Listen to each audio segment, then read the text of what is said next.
যে খালিশপুর এলাকা এক সময় ঈদের এক সপ্তাহ আগে থেকেই উৎসবের আমেজ বিরাজ করত, সেখানে এখন শুনশান নীরবতা।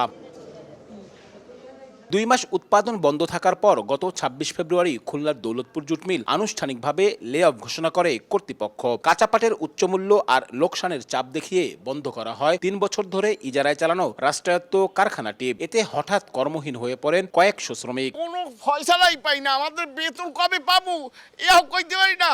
আর আমি চাকরিটা থাকবে কিনা। পাটের দাম বৃদ্ধি দেখাইয়া তারা মিলটা বন্ধ করে এবং কিছুদিন পরে একটা ল্যাপের নোটিশ দেয়। জুট সম্পর্কে এনাদের কারণ কোনো ধারণা, কোনো অভিজ্ঞতা নাই, তাই আজকে আমাদের এই সাধারণ শ্রমিকের আমাদের আজকে এই দুর্গতি।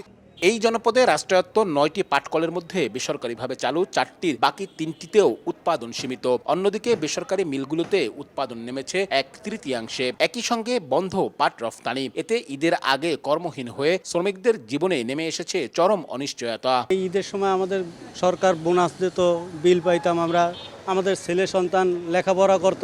ঈদ বলতে শ্রমিক এবং গরিবদের কাছে ঈদ বলতে কোনো শব্দ নাই। 71-তে 26টা জুট মিল বন্ধ করে দেয়, তখন থেকে আমরা এত অবহেলিত, এখন মৃত্যুপুরীতে আমরা পরিণত হয়েছি। শুধু দৌলতপুর জুট মিল না, অনেক মিলেরই শ্রমিকদের বিভিন্ন আইন জটিলতার কারণে দেনা আছে, সেইগুলো যাতে দ্রুত দিয়ে দেওয়া হয়। সংশ্লিষ্টরা বলছেন, সরকার, মালিক ও শ্রমিক সহ সব পক্ষকে নিয়ে এখনই সমন্বিত পরিকল্পনা ও কার্যকর উদ্যোগ না নিলে পুরো শিল্প ধ্বংসের মুখে পড়বে। পাটকে শিল্প ভাবতে হবে, একটা টেবিলে বসতে হবে, ফাইন্ড আউট করতে হবে কি প্রবলেম, তাহলে সকল সলিউশন হবে। আর এখন ফার্স্ট অফ অল রপ্তানিটা চালু করে দিতে হবে। যদিও বিজেএমসি বলছে বন্ধ থাকা পাটকলগুলো পর্যায়ক্রমে চালুর প্রক্রিয়া রয়েছে। মিল চালু হলেই সংকটও কেটে যাবে বলে আশ্বাস সংশ্লিষ্ট কর্মকর্তা। সবগুলো মিল যদি চালু হয়ে যায়, সেখানে শ্রমিকের অবশ্যই কর্মসংস্থান হবে, শ্রমিক বা কর্মচারী কর্মকর্তা এগুলো তো লাগবেই, চুপিল তো আর একা চালানো যাবে না, সেহেতু কর্মসংস্থানের ব্যবস্থা হবে বলে আমরা আশা করছি।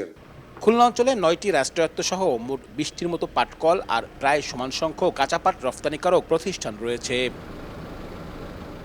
আব্দুল্লাহ আল মামুন রুবেল, সময় সংবাদ, খুলনা।